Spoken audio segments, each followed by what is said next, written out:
Hey everyone, and welcome back to my channel, What the Beck. Today I wanted to show you how I made this vest without a pattern. Okay, there was a chart, but there wasn't a pattern, and I'm gonna kind of go over how I did it so that if you want to make one, you can, because I think this is really cute for fall. And yeah, so basically I started with the pattern itself. I made these little bats and cats. And then I took my yarn and my needles and I made a gauge swatch, and I have been converted.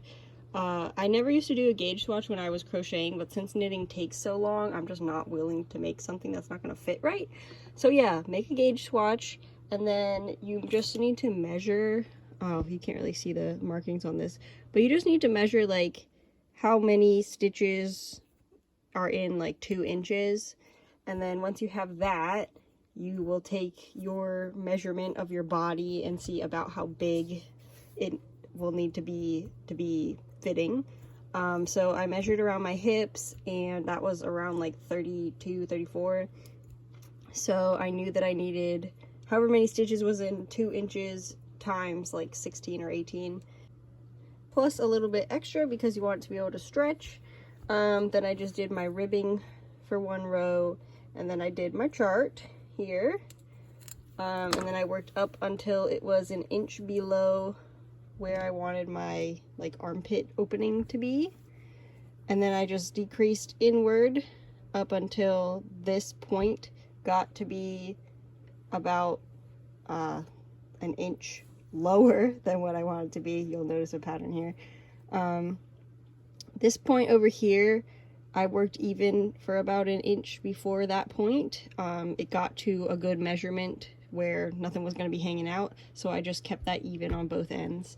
And then I started decreasing every knit row on the inside until that got to be 1 inch wide, and then I worked even until it reached the top of my shoulder. So then, once I had that done, I flipped it over and I did the back. So I basically followed the same exact pattern for the front except without the V. So I completed the back. I made it as tall as I needed it to be to reach the top of my shoulder. Then I went and I did ribbing around each of the armholes. I just picked up in multiples of 4 stitches around and worked 1 inch of ribbing on both of those. And then the front was a little trickier. I tried to do the same thing where I picked up multiples of 4 around. I kind of had to fudge it, so at the back over here I actually added a stitch so that it would fit properly. But the thing that I want to like explain how I did is this middle bit right here. There is one like defined line going straight up, and I actually really like how that turned out. So in order to do that, I basically just took the middle 3 stitches each time, and I kind of shuffled them around. So normally when you would do a decrease, if you were to decrease 3 stitches at once with like a knit 3 together, the one on the right would always be on top. So I kind of had to like pull out a crochet hook and like finagle it so that the middle one would always be on top. And I also tried to alternate which left and right stitch was directly under it for each one. So you can kind of see here, this one leans a little that way, this one leans a little that way, like a little zigzag, but the combination of them makes it go straight up.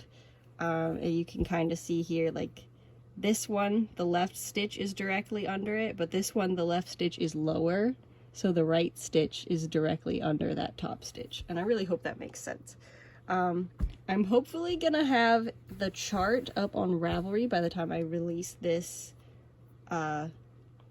pattern, but Ravelry does have a little bit of restrictions as to what counts as a pattern, so I'm gonna need to type up the rest of the vest as well. But yeah, I just wanted to film this and show this off. I think it's really fun and cute for spooky season, and the pattern does go all the way around the back. So yeah, if you make one, I definitely want to see it. You may want to use a thicker yarn because this one did take me a while because the yarn is so thin, but you'll just need to make sure that the pattern repeat you're using is a multiple of however many stitches you did, or adjust the edges here to be a little wider with just the orange. But yeah, thank you for watching my video, and I hope you like it, and here's some pictures of me wearing the vest.